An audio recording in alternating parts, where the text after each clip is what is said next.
While it used to be considered suicide for a lone officer to take on an active shooter, it's now considered statistical homicide not to, because the longer officers wait for backup, the more people die. We warn you, some of what you're about to see may be disturbing.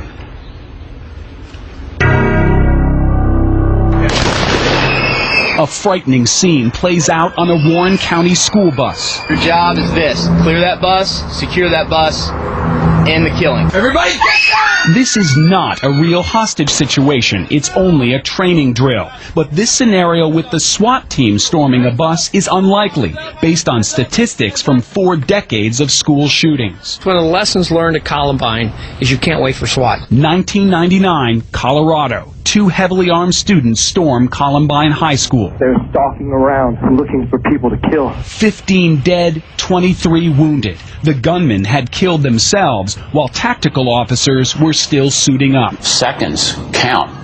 You don't have 10 minutes. Blue Ash Police Chief Chris Wallace is also a nationally renowned tactics instructor. I'm going to track him like this. I know the other guy's in there somewhere. Showing officers how to stop an active killer even without backup. I'm going to kill this kid if you don't get out of here.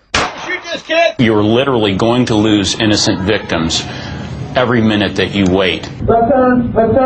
This 2003 training footage inside a Kentucky school was a direct response to Columbine. The new tactic involved the first 4 or 5 officers on scene entering in a diamond formation. All the way left. Shown here in a Lawrenceburg school last year, the method was deployed nationwide. Report of a student inside Mason High School with a gun. Drills like this would last for hours, but the real shootings are over in minutes. Last year, Virginia Tech. By the time the first team of officers made entry into Norris Hall, student Sung-Hui Cho had killed 30 people and wounded 17 more. The lone gunman had shot 47 people in 11 minutes. That's an average of 4 shot, 3 dead every minute.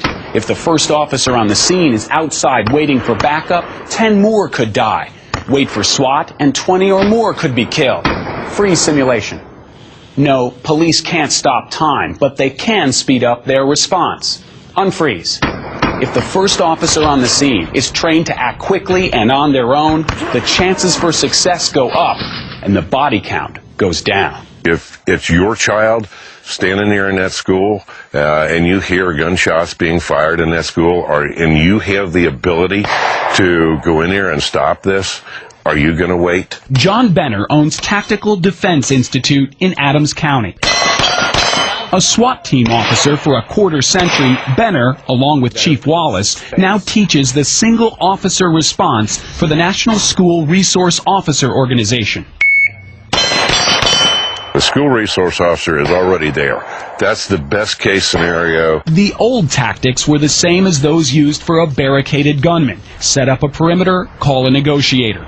Officers feared an aggressive entry would set off the active shooter, causing more deaths. Many of these people never intend to survive the encounter. Statistically, the active shooter kills himself at first contact with armed resistance. Literally cowards. These are people that are looking to kill innocent people that can't fight back. All schools are gun-free zones. These people know that when they go in there. That's right. The vast majority of mass murders have occurred in so-called gun-free zones. Someone who's intent on committing mass murder isn't really going to be deterred by a sign that tells them they can't have a gun at that location. And now the tacticians believe these signs may actually serve as an invitation to mass murderers. So they choose a school or a mall that has the signs on it that says, "Come here and shoot me because there is nobody here that's armed."